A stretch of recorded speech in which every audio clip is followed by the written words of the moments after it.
سڵاو ڕێز خۆشەویستی بۆ هەموو لایەک ئازیزان، حرمەتێکی زۆرم بۆتان هەیە لە هەر گۆشە و کەنارێکی ئەم دنیا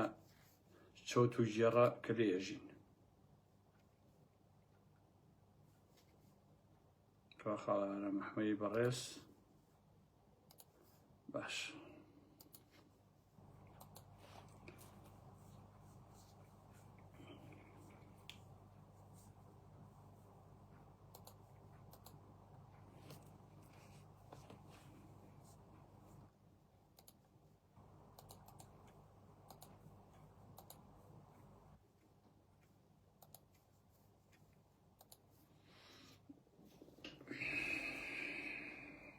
بەخێر بێن، سەر و چاوانم هاتن ئازیزانی من، سەر چاوان بەخێر بێن یاخوا.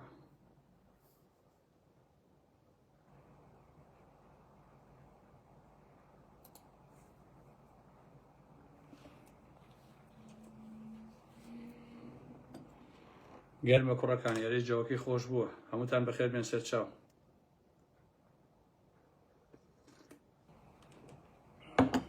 دەفەرمە سودەم و چاوک وەرە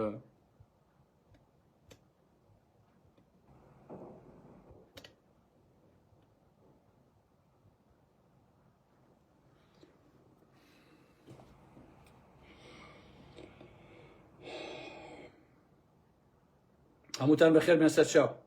بەخێر بێن ئازیزانی من، سەر ڕۆح، سەر چاوانی من هاتن.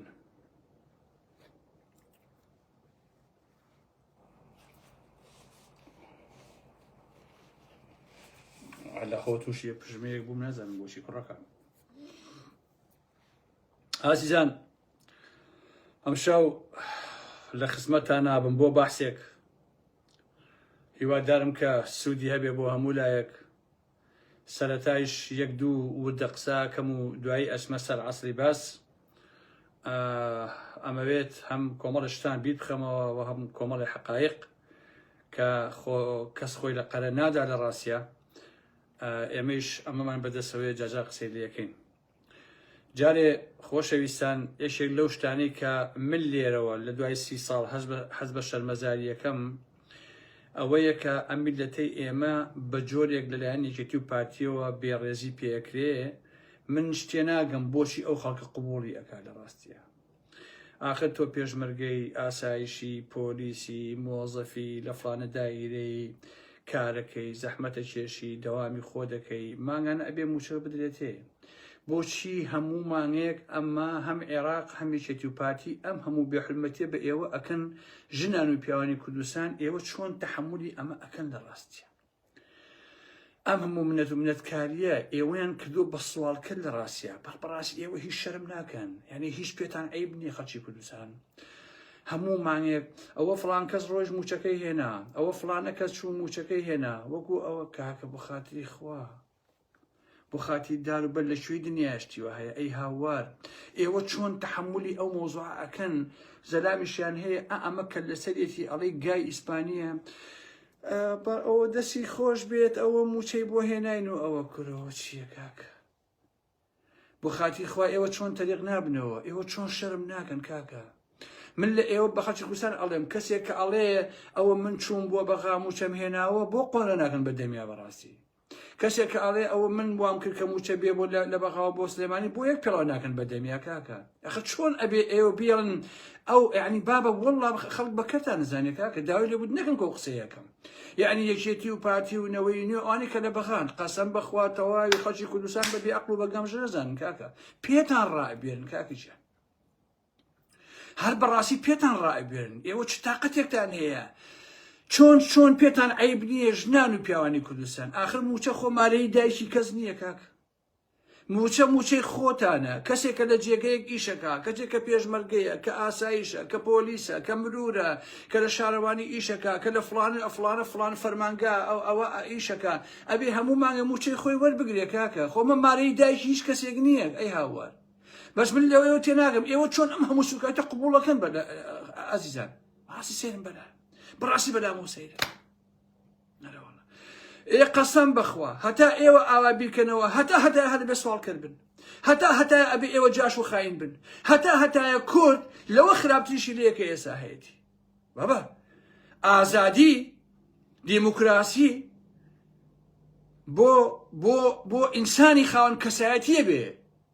بەڕاستی حرمەتم بۆتانەیە بۆ ئینسانی سووک و کەرامەت شکێنراو نابێ بەڕاستی کاکە چۆن شتی وایە ئەمە عیبە تۆ بێی شاسوارێکی خوێڕی باشە فاسد کە ئەگەر باسی ئەخلاقاتی کەم ئەمەنە ئەخلاقاتی نییە گۆرانیان داناوە وەڵا وەستر بۆ موچەکەی هێنا بۆ کوردستان و موچەکەی وا لێ کردو لەو لەوە پارتی مەسعود بازاین چوو بۆ بەخا موچەکەی هێنا و ئەم لەو لایەکێتی ئەوە چوو موچەکەی هێنا کرۆی ئێوە چۆن ئەوە قبوڵەکەنە هاوار باش نییە هەژدە ساڵ لە کۆمپانیە ئیشەکەم هەموو 23 مانگی موچەکەم سەعات 11 بەزیوە غەسپ لەسەری خۆی خێری دایکی نییە بەیانی ئەڕۆم تا ئەوارە ئیشەکەم بێ پارەکەم باتێ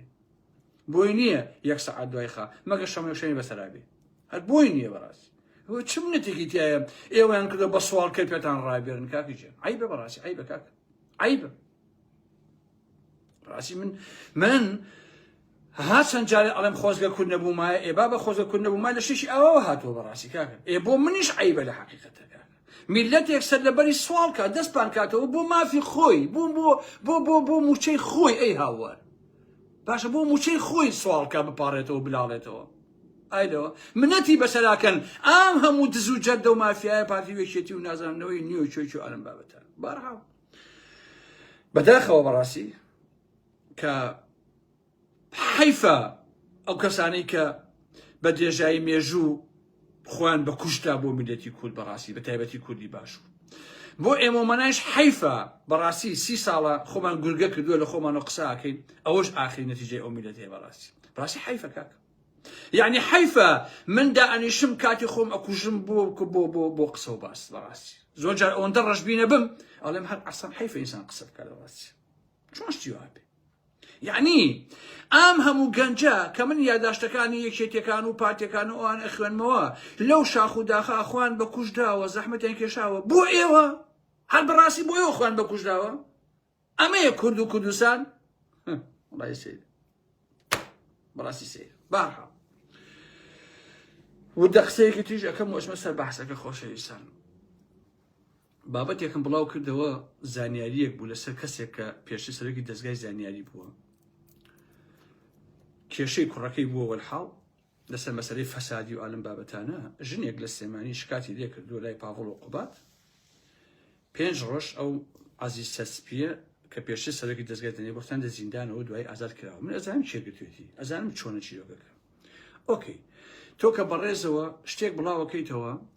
بەرامبەرەکەی ئەتوانێت ئەوی ڕوونکردنەوە بدا بڵێ ئارام ئەحمەد ئەم نووسینەی تۆ وانییە زانیاریەکەی تۆ هەڵەیە ئەمە ناواقعیە ئەسڵی بابەتەکە ئاواییە ئاسڵ هەروانیە ئەمە مافی خۆتە بەس تۆ ناکرێت لە وەڵامدانەوە تۆ بەم دوو دێڕە ئام هەموو جوێنە بدەیت لەشکرێک لە ئینسانی خوێڕی شلە شەلاتی باش نییە بهێنی کە پێشت دەستگا بوون و خوێڕی توێڕی و جاسوس مامۆسا پیاوێکی شەریفە کاکە خۆ من نەموتوو بوو پیاگەی ناشەریفە کوا قسەی وام کرد وتم یەکێتی ئەم کابرایان گرتووە تۆ چی عیلاقی بەسەر هۆیە ئەمە اینجا بۆم بە هاتمە قسە دیارە کە ئەمانە ناشەریفن بۆیە یەکسەر ئەچن بیر لەو مۆزوعانە هەکەنەوە عەزیزان کابرایەک سەرۆشی دەستگای پاراستن بێ سەرۆشی دەستگای زانیاری بێ ناتوانێت شەریف بێ ناتوانێت بێ ئەخلاق نەبێت دەستگای زانیاری دەستگایەکی سەرکوتکەرە دەستگایەکە کە بە سەدان و هەزاران ئینسانی زیندە بەچاڵ کردووە ئینسانی کوشتووە ئازاری خەڵکی داوە خەڵکی ون کردووە مەلەفی ئەخلاقیان هەیە باش نییە چەندین حتا ئەم مامۆسا عەزیز و بێنەوە بەرەو ئەم بابەتانە لە زۆربەی سەرۆکی سەرکردەکانی کێتیان فیلمی سێکسیان گرتووە لەگەڵ ژن و لەگەڵ نازانم چی و ئەم بابەتانەیە ناکرێتەوە بە کەسێک بڵێ شەریفە پیاوی چاکە سەرۆکی دەستگای زانیاری بوو بێ یا هی پاراستن بوو بێ شتی وان نییە دەستگای جاسووسی پیاوی شەریفی ناتوانێت تیابێ ئینسانی شەریف و خاوەن ئەخلاق نابێ بە جاسووس باشە نابێ بە دەستگای زانیاری و فڵانە فیزان بابەتانە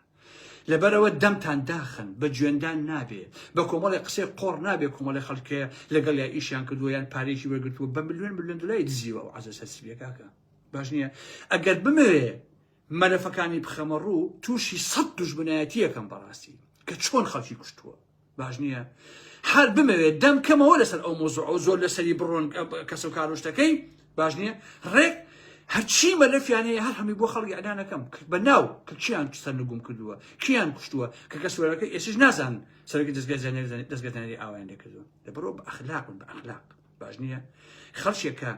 دەستگای ئاسایش و دەستگای زانیاری و پاراستن و ئەمانە ئەمە ئەو کەسانەیە کە چۆن تعدا لە خەڵک دەکەن لە ڕاستیە ئاوای باش وازدەوە بێنین ئازیزان و هەروەکو شتێ بتون بنووسین بەڕاستی وەڵام داونێتەوە پێویست ناکە وەڵامیان بدەمەوە زیاتر بەڵێ تۆڵا سەرۆکی دەستگای زانیاری بۆ چەسەبان پیاکی محتەرەم و پیاکی جا یە قسەی قۆڕ هەیە ئازانی ئارام ئەحمەد ناوێری ڕەخنە لە کەسێ بگری ئەنووسن چی ئەم خێوەری تۆرانە دەریا بەدەمی سەد پیس نابێ ئەم قسە قۆڕان هێناوە ئێوە کێ دەرێ ئەمە چی بوو پاڤڵ دەریایە و قوبات دەریایە و حەمەی حاجی مەحموود دەریایە و باشە ئەمە چی بوو ئەزیزان ئاوە دابگرێت خوا بە هینەکان ئەدمینێکەکە من خۆم نایزانم بەڕاستی یاددارم کە دای بگرنەوە پاتاڵە نەمزانی هەڵام کرد وەرم بێت ئەوە دابگرێت ئەدمین خوا نازانم چیە بەرحاڵ بەڕێزم نازانم من دەتوانم ئەوە توانێت کێ پاتاڵە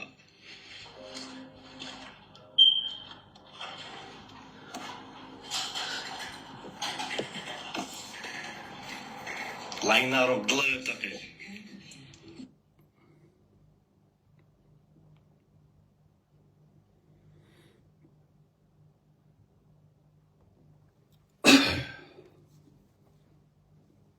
ببورن ئازیزان ببورن هەڵەیەک بوو داوای لێ بوو نەکەین لە تیکتۆکەکەوە جا قسەکە لەسەر ئەوەیەکە ناکرێ ئینسان جاسوس بێت تۆ بڵێ وەڵی کاکە ژیان ئەمە پیاوی چاک بووە و پیاوێکی ئەوە بووە ئەوە بووە ئەوە بووە شتی وەرە دنیا نییە بەڕاستی لێرەوە خۆشەویستان ئەچمە سەر ئەسڵی بابەتەکە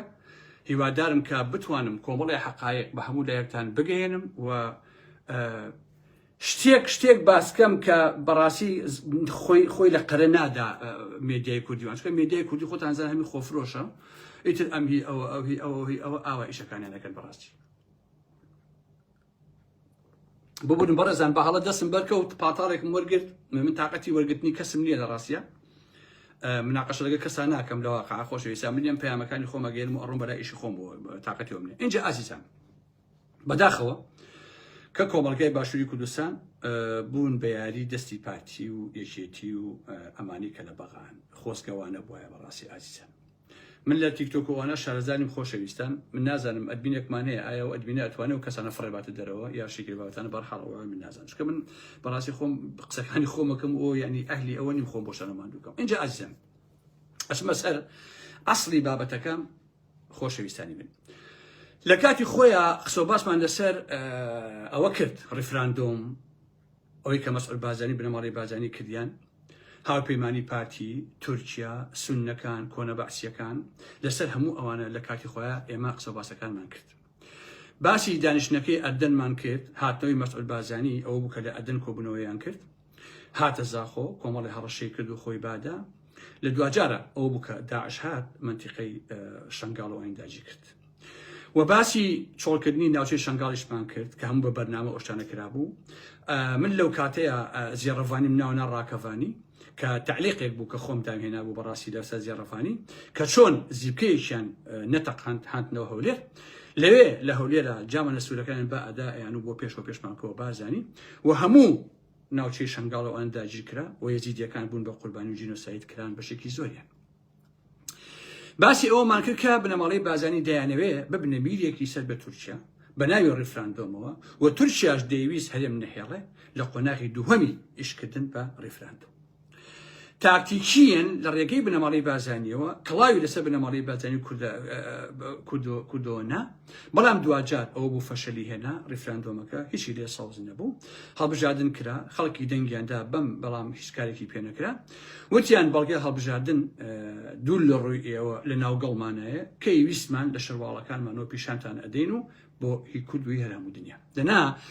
ئەگەر وانە بواە ئەوە ئازیزانی ئارام ئەحمەد شتێک بە شتێک ئەبوون بۆیە ئەمەوێ ئەوەتان پێ بڵێم کە هەرێمی کوردستان کە پارتی و یەکێتی دەیانوت لەسەر خوێنی گەلەکەمان و لەسەر خوێنی شەهیدان و ئەوانە دروست بووە و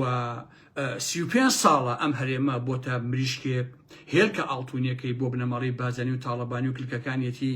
و ڕێقنەکەیشی بۆ هەموو خەڵکی کوردستان و بۆ ئێمەیە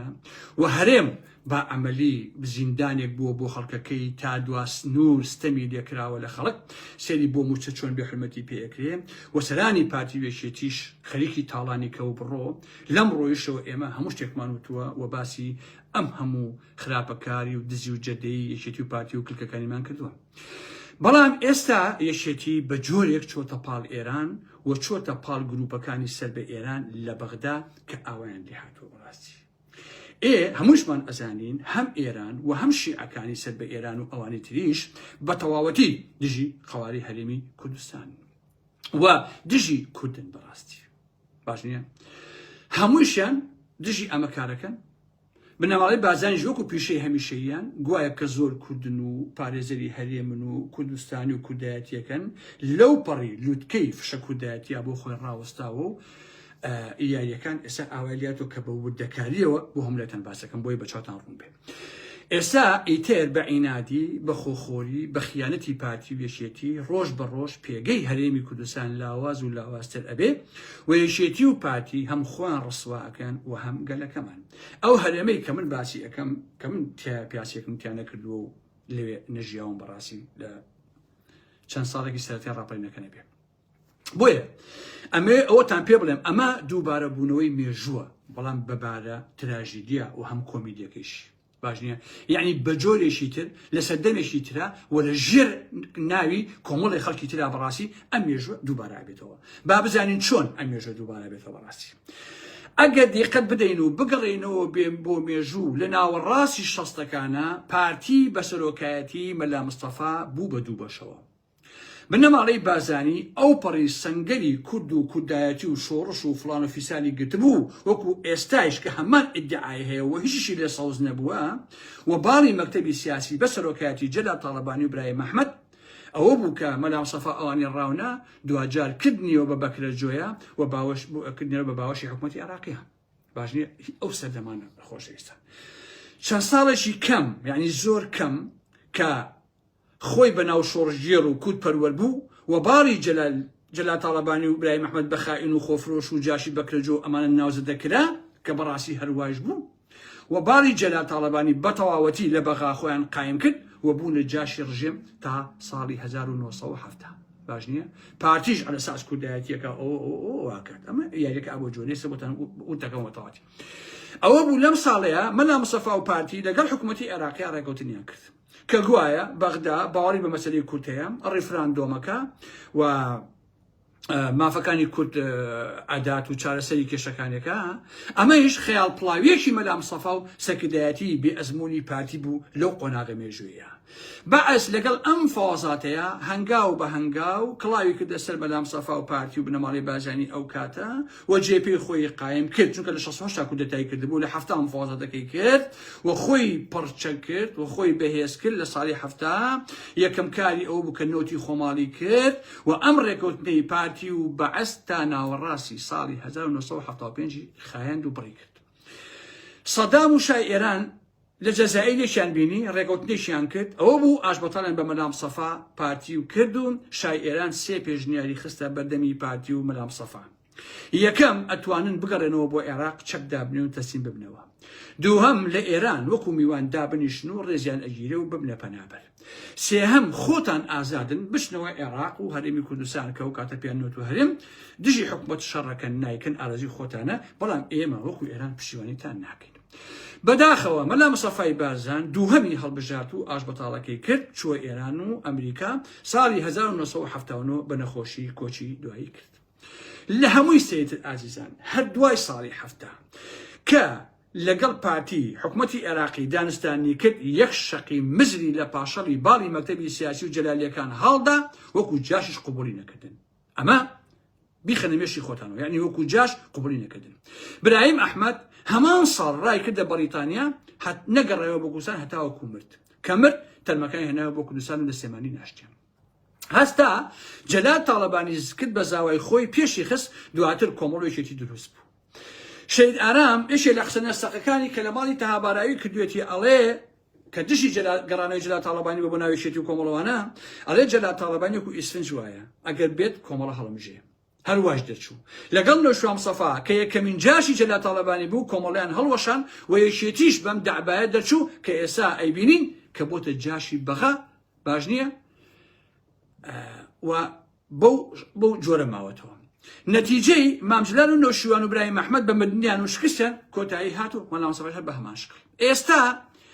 ئەمەم بۆیە باس کرد وەکو مێژوو وەکو ڕووداوەکانی ڕابردوو بۆیە خستمە بەر چاوتان ڕوون بێ و بزان ئێستا کوڕانی تاڵەبانی هەمان یاری سەردەمی ساڵی 1966 ئەکەن لە دژایەتی کوڕەکەی مەلا مستەفا و کوڕەزاکەی کە مەسعود و مەسرور و بوونەتە جاشی بەغا قسم کوڕانی مام جەلالە بەغا و ڕژێمی ئەم سەردەما ئەمە بەخاڵ بەهێزی خۆیان ئەزانن و هەرێمیان خستۆتە غەرغەرە و هەڕەشەی دوو ئیدارەی ئەکەن لە بینی لەگەڵ پارتیا. دوو ئیدارەی ئێستایش وەک ئەوانەی پێشووتری نییە کە ئەو سەردەمانە بەغا لاواز بوو ئێستا تۆزێ باشتر بووە کە ئەوە ڕوویدا هەرێم بە عەمەلی نامێنێ و سلێمانی ئەخێتە سەر بەغا ئەو کاتە نەیەکێتی قیمەتی ماوە دەمێنێ و نە پارتی و بنەماڵی بازانیش واتە مێژووکە دووبارە ئەبێتەوە واتە هەمان مێژوو دووبارە دەبێتەوە دوجاریش باڵی جەلالی کوڕەکانی جەلال بە جاشایەتی و خیانەت کۆتاییان دێتێ و بنەماڵی بازانیش بە ئاشبەتاڵێکی تر کۆتاییان پێدێ بە یەک جیاوازیەوە. ئەویش ئەم ئەو سەردەمانە مەلا مستەفا پیاوی ئێران بوو و هەموو هێلکەکانی خستبووە سەبەتەی ساواک و لەشکری ئێران. ئێستا کوڕەکەی مەلا مستەفای بازان کە مەسعود بازانیە تەواوی هێلکەکانی خستە سەبەتەی میت و جەندرمەی تورکیاش وەکو شای ئێران هەر ئاشبەتاڵی پێکاتەوە. واتە نە ئەو کاتە بەغدا و تارانی شا دۆستی کورد بوون نە ئێستا بەغدا و تورکیا دۆستی کوردن و ئێرانیش تەمان هەر دۆستی کورد نییە. ئەم دوو داشەی جەلالی و مەلایی هەر چەند ساڵ جارێ ماڵی کورد بەم جۆرە وێران ئەکەن و لە ناوی ئەبن. سادەتر بیڵێن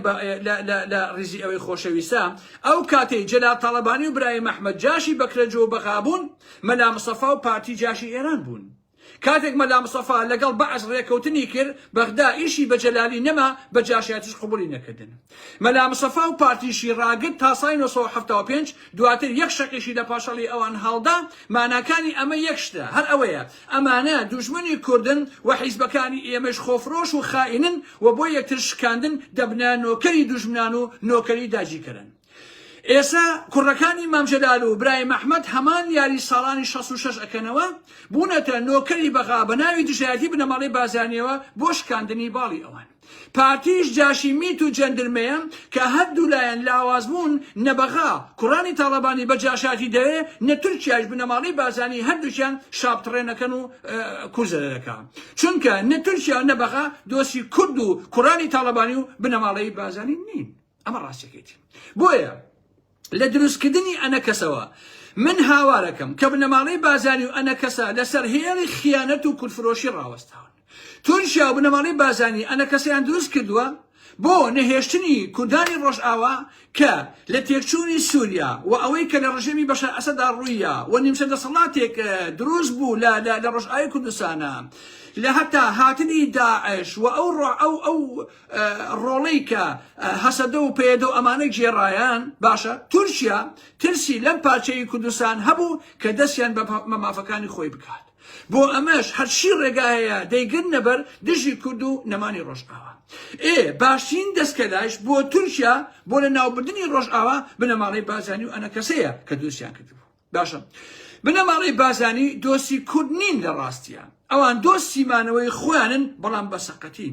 کە مەلا مستەفا بووە پیاوی ئێران تا مرد و ئاشبەتاڵ وازی نەهێنا. مەسعود بازانی کە بۆتە پیاوی تورکیا هەتا نەمرێ هەتا ئاشبەتاڵ نەکا واز ناهێنێ. دوجاریش کێ زەرەکە تەنها گەلی کورد زەرەکە خۆشەویستانی من. خۆیان ڕاکەن چۆن کاتی خۆی کە هەموو شتەکان ڕوویە مام جەلال و برای محەممەد ڕایان کرد بۆ بەریتانیا بنەماڵی بازانی ڕای کرد بۆ کەلەج و ئەمریکا و نەمسا بە هەردوو لایەن کوردیان بەجێهێشت لە دوای ساڵی 75ەوە هەمووی کیمیاباران کرا ئەنفال کرا سەدان هەزار ژن و پیاوی مناڵی کورد بوون بەژێر خۆڵەوە. باش نییە ئەگەر ئەوان ئاوایان نەکردایە مێژووی ئێمە ڕەنگە بە جۆرێکی تر بنووسایەتەوە. من هەمیشە دژی نزیک بوونەوەی حەسەدە و کوردی ڕۆژئاوا بووم لە بنەماڵی بازانی زۆرم وت و زۆرم هاوار کرد و کەسیش بەڕاستی نەیبیست کاتێ مەزلوم عەبدی متمانە بە مەسعود بازانی ئەکا هاوارم کرد وتم ئەمە دۆڕاندنی حەتمیە پشتبەستن بە هێڵی خیانەت بەڕاستی کارەساتە بە تایبەتی هێڵی خیانەتی جەلالی و مەلایی کە ئێسا لە مەسعود بازانی و مەسرور و پاڤڵ و قوبادا خۆی بنێتەوە هەموو دەنگەکانم ماون بە دەنگ نامەی تایبەتیم بۆ مەزلوم عەبدی نات بەڵام خۆیش کەسێک جێرەشتانە ناکرێت ئەوەی تورکیا و بنەماڵەی بازانی و ئیسلامیە ئیخوانیە تورکیەکان کە بوو بوونە دۆستی جۆلانی یەکیان گرت و خێڵە عەرەبەکانیان هاندا پەلاماری کوردی ڕۆژئاوایاندا ئەوان ویسیان بە تەواوی بیخن بە ناوی ئەوەی ئەمانە بێدین و کافرن و سەر بە پەکەکەن مارکسین هەمویان یەکیان گرت یەکەم جار پیلانەکە ئاوا بوو کە خێڵە عەرەبەکان پەلاماری کوردانی ڕۆژئاوا بدەن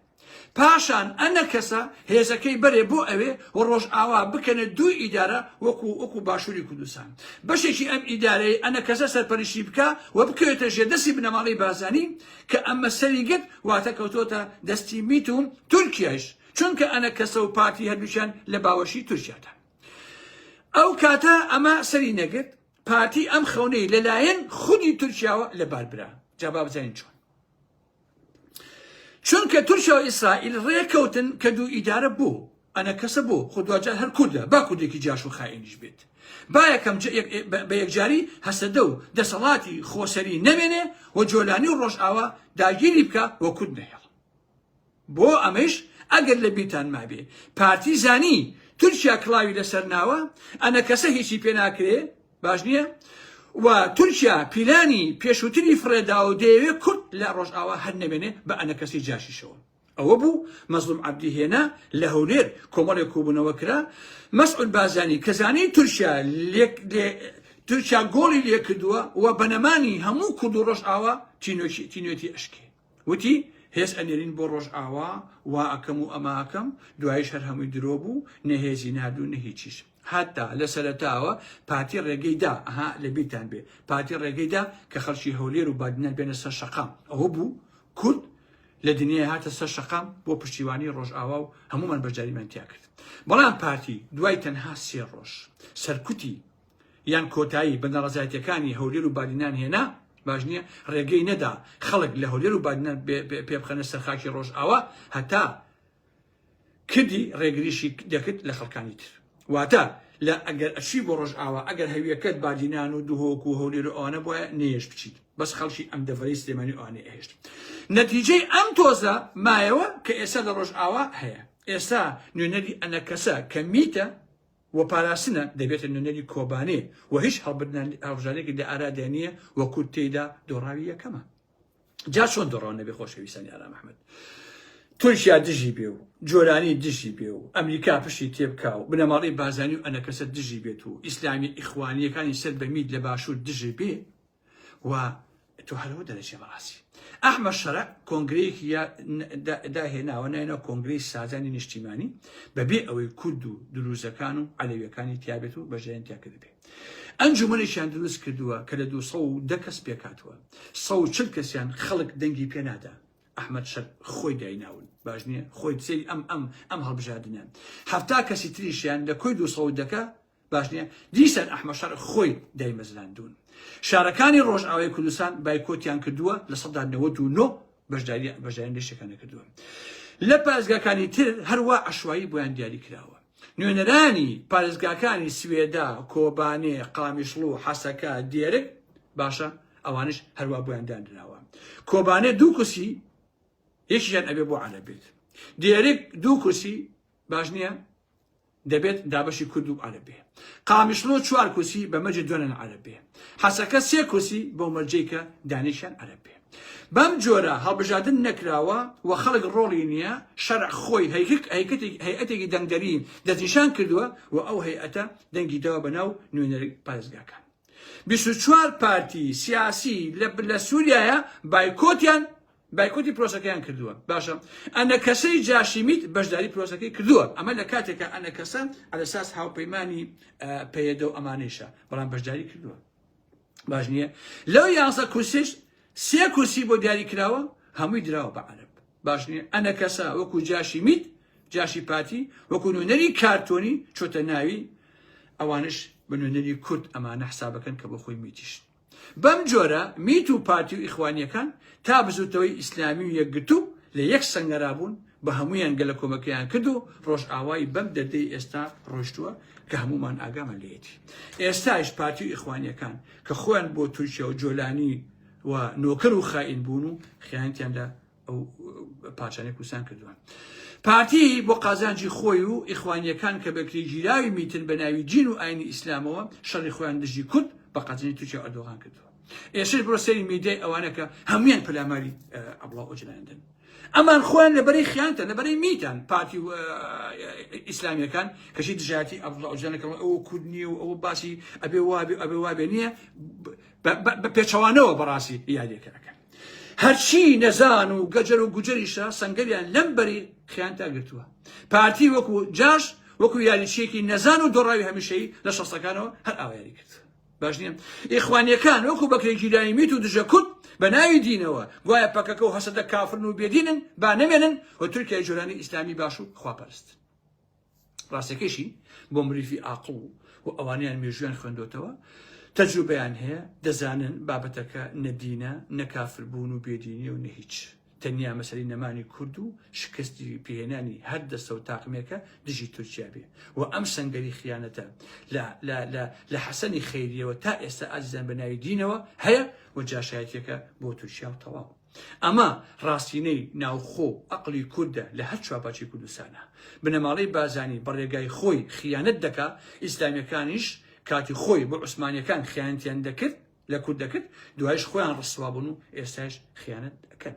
ئەمەش پاڤڵ و قوبات کە بوونێتە جاشی ئێران وەکو لە سەرەتای قسەکانە باسم کرد و لە بەغایە بە هەموو توانەوە هەوڵە دەن ئەم هەرێمەی کە هەیە نەمێنێ بۆ ئەوەی کە قۆڵی پارتی و بنەماڵی بازانی بشکێن و ئەگەر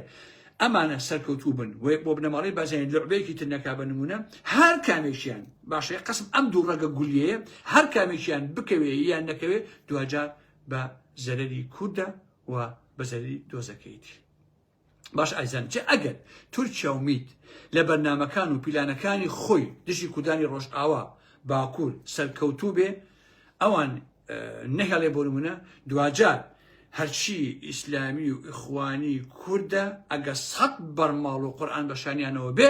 زیاتر لە ئێستا نۆکردبن دەخەنە بندەست و پێ وەرلایەنە بن بەڕاستی. بۆچی؟ چونکە ئیسلامیە هەر ناوێکی هەبێ و پارتیش وەکو هەمیشە مەحکومە بە لە ناوچوون وەکو حەسەنی خەیریەکان ئەبێ بچنە بەردەم پەتی سێدارە. باش نییە؟ چونکە بۆچی؟ بازانی یا پارتی و بنەماڵەی بازانی مەسەلەکە کوردبوون تورکیا کورد قبوڵ ناکە. باش نییە؟ کورد قبوڵ ناکە.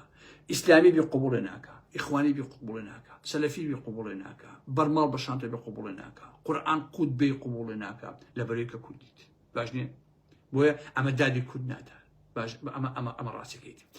مێژوو ئەمەی سەلماندووە جەلالی و مەلایی واتە پارتی وێشێتی دروستکراوی دەستی دەرەچین بۆ لە ناوبردنی خەونی ڕزگاری گەلی کورد ئازیزانی ئارام ئەحمەد لە هەر چوار پارچەیە خیانەت دەکەن بەڕاستی. باش نییە؟ تەواوی ئەوانەیشی لەناو ئەم دوو گروپەدا زەحمەتیان کێشاوە کاتی خۆی پێشمەرگە بوون بە شاخەوە ماندوو بوون شەهید کراون فریویان خواردووە ڕەنج و خوێنیان بە فیرۆ ڕۆژ و ئازیزانی ئارام ئەحمەد. ئەمانە دوو باندی بەکرێ ژیراون لە شەستەکانەوە دروستیان کردوون بۆ وێرانکردنی ماڵی کورد پارچە پارچەکردنیان و هێشتنەوەیان لە ناو دیلێتیدا ئازیزانی من. باشە کۆمەڵی یاری بە بەردەوامی داگیرکەرانی کوردستانە و بەس. باشە مەلا مستەفا و برایم مەحمەد و جەلال و مەسعود تا پاڤڵ و قوباد و مەسوول و نێشی ناو ئەم یاریە مخابراتی قیزەونەدا ئیشەکەن و لە دوای جایشە بە دژی کوردستان و دژی خەڵکی کوردستان کۆتاییان پێ دێ. باشە هیچ شتێ لەمانە سوڵفە نییە بەڕاستی. باش نییە؟ تا مەلا مستەفا ئەڕوا مەسعودیت مەسعود ئەڕوا مەسوولیت مەسوول بڕوا کوڕەکەیت مام جەلال ئەڕوا کوڕەکانیت خۆ لە خۆ نییە جەلال تاڵبانی دوجار لە کۆمەڵی مارکسیە و لە ماۆیەوە و لە نازانم سۆشیال دیموکراتەوە یەکێتیا بە کوڕەکانی خۆی. ئەمە دەستی مخابراتیە بەڕاستی. مخابرات ئیطلاعات ئینگلیز پێی ئەڵێ پەلاماری فڵان نەفیسا بدەن بەس خۆتان بن ئەبێ هەموو شتێک خۆتان بەڕاستی. بۆیە ئێستا یاریەکە نابوو جۆرەیە. ئەمە ئاوایە.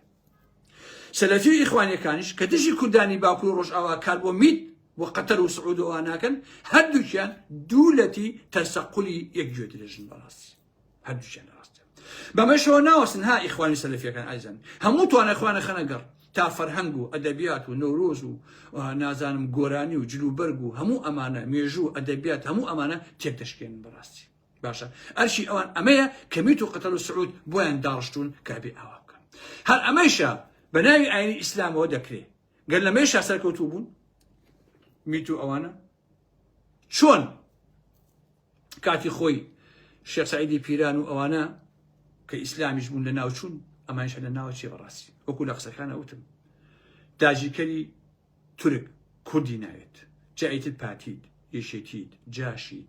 میتید ئیخوانیت سەلەفی دینداری بێدینی مادەم کوردیت تۆی ناوێ تەنها وەکو جاش بنمونە سەلەفی و ئیخوانی بەکارهێنێ جەلالی و مەلایی بەکارهێنن لە پێناوی بەرژەوەندەکانی خوانە بەڕاستی ئەمە ئەو چوارچێوەیە کە ئەم شەویستم بۆ ئێوە ڕەسمی بکەم بەڕاستی ئەوەی پاڤۆڵ و قوباد ئەیکا خەتەرناکە باشە ئەوە بێ بە 2 ساڵ حکومەتیان دروست نەکردو ئەو حکومەتە دزوجەتی کە من هەمیشە دژی بووم بەڕاستی دروستیان نەکردو بۆ لەبەرەوەی بەغان نایەڵێ یەکێتی پاڤۆڵ و قوباد هەندێک کەسێکە کە پاڤۆڵ و قوباد بنەماڵی بازانی خاین دەستی خۆش بێ کاک پاڤۆڵ نەیەنی حکومەتی چی وشتی چێر بەبەتانە پیاکێشە وای لێکە لەگەڵ بەغایە ئەمە بکە بەس موچەکە بێ ئەوە یعنی میلەتێکی ئاوا ئەگە سێریکی لەم لایشەوە خۆ پارتی هەرامان شتەکە ئازانی ئارا مەحمەد وا نەزانن پارتی شتێکی باش دەکات سێریکەن پارتی وت لە ئاڤا تیڤی پاڤڵ تاڵەبانی ئەڕوا بۆ بەغا باوەشەکە بە فلانە شیعەیە بە فلانە کەسە نازانم ئەوانی جاشی ئێرانن ماچێنەکە مەسروریش دوێنێ و پێری ڕۆی هەمان شتی کرد لە بەغا هەمان شتێک کە پاڤڵێکا کاکیجان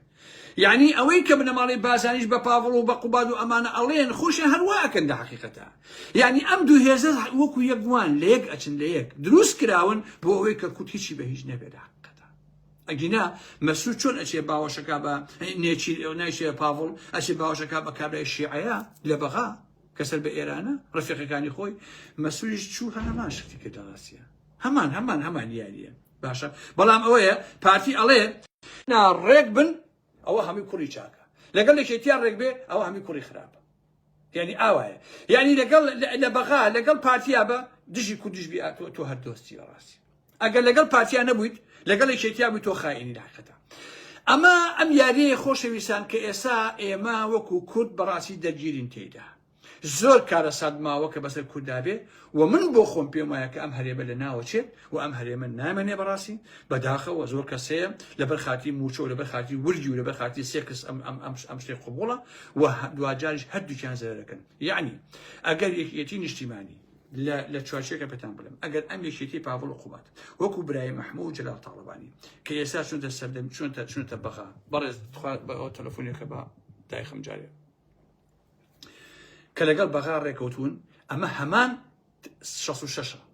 یەک زەڕ جیاوازی نیە بەڕاستی یعنی یەکێتی ئێستا ڕۆڵی جەلال تاڵەبانی برای مەحمەد بینێ لە ساڵی 66 تا ساڵی 70 باش نیە پارتیش فشە کوردایەتی بەڵام پارتی و بنەماڵی بازانی ئەو سەدەی مەلام سەفا جاشی ئێران بووە ئێستا جاشی تورکیە باشە کاکە بۆیە ئەگەر یەکێتی سەرکەوێ بنمونە بابلێکێتی سەرکەوێ لەگەڵ عێراقا هەنێم کۆتایی پێیە پارتی چون لەسەرشان ڕاوەنێن و ئاشبەتاڵی پێەکەن باشە ئەچێتەوە بۆ نازانم ئەم لەوە ئەولە ئەچێ نجاتیەوەی کە بڕوا بۆ کەرەج ئەم سەفەرە ئەڕاتەوە بۆ ئەستەمبوڵ و ئەنقەرە بابڵین باوای دابنن یاریەکە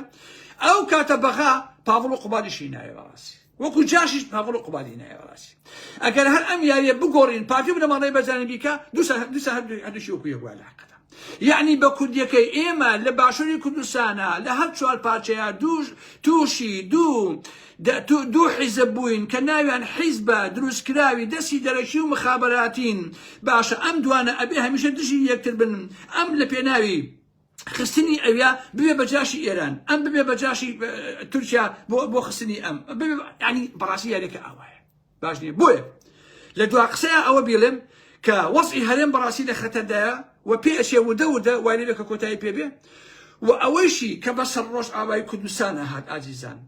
بۆ مێژوو ئەمەتان پێ ئەڵێم ئەوەی کە بەسەر ڕۆژ ئاوی کوردستانە هات سەرفەن بنەماڵی بازانی میتی تورکیا لەگەڵ ئەنە کەسەیە ئەویان بەسەر ڕۆژ ئاوی کوردستانە هێنا لە سەر ڕۆژ ئاوی کوردستانە باش نییە گەلە کۆمەیەک کرا باش نییە ڕۆژئاوی کوردستان کێ کردی تورکیا کردی یەسەری مارەکە تورکیاش کێ بە بنەماڵی بازانی کە جاشی بوو بە ئیخوانیەکان کە جاشی بوو بە هەر هەمویان دژایەتی ڕۆژ ئاوایان کرد هەتاوکو بەم دەردەیان برد لە ڕاستیە تاوکو ئێستا کێسایی بینین باشنی یعنی گەلە کۆمەکی ئەمانە بوو بەرامبەر بە ڕۆژ ئاوا ئەوەیشی ئیخوانیەکان و سەلەفیەکان یان و دەمانە کافرن و بێدین نا ئەمە میدوای پێوتون کە ئاوا بڵێن بەڕاستی باش نییە خۆ نە کافرن و نەبێدین و مسڵمانش نەرەمی بەڵام مید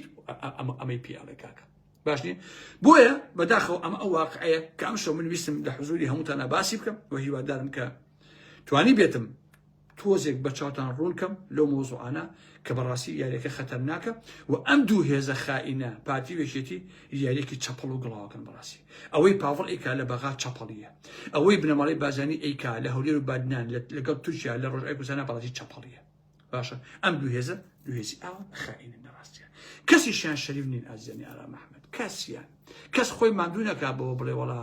پاوڵ مهمە و ئەوەیە کا و بنەماڵی بازانی مهم ئەوەیە کا و مەسئول ئەوەیە کات وەڵا ئەوەکە جا ئێستا سروش هاتووە سەر ئەڵێ سروە معاشی هێنا سروە ئافەرم سروە معاشی هێنا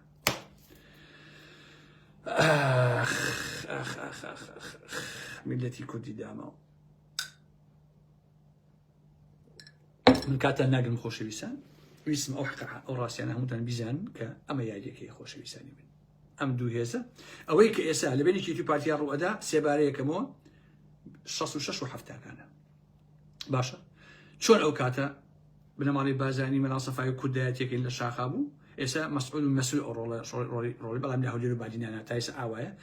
بەڵام پاڤڵ و قوبادوانە ڕێک ڕۆڵی برای مەحموو و مامجلال ئەبینن لە 66 و ئەوانە بۆ حکومەتی عێراقی باش نییە ئەمە یاریەکەی ئەمانە کاکیشێن بنەماڵی بازانی وا نەزانن بنەماڵی بازانی کوردایەتیەکە نە ئێستا بەیانی بنەماڵی بازانی لەگەڵ حکومەتی عێراقیە ڕێکەوتن کا و ساڵی هەفتاکە مەناسەفا کردی ڕێک یاریەکە عەکس دەبێتەوە کات ئەو کاتە لە بەغا شقی هەڵێن لە پاڤڵ و قوباد بارزانی ئەچێ لەگەڵ ئەم فەوازادەکە مەسئول بازانی ئەچێ ئاوا یاریەکە خۆشەویستان ها تێبکەن کە چۆنە بەخواتان ئەسپێرم ئازیزان خواتان لەگەڵ خۆشەویستانی من هیوادارم کە توانی بێتم کۆمەڵەشت بڵێم هەر ئەوەنە بەخێرچن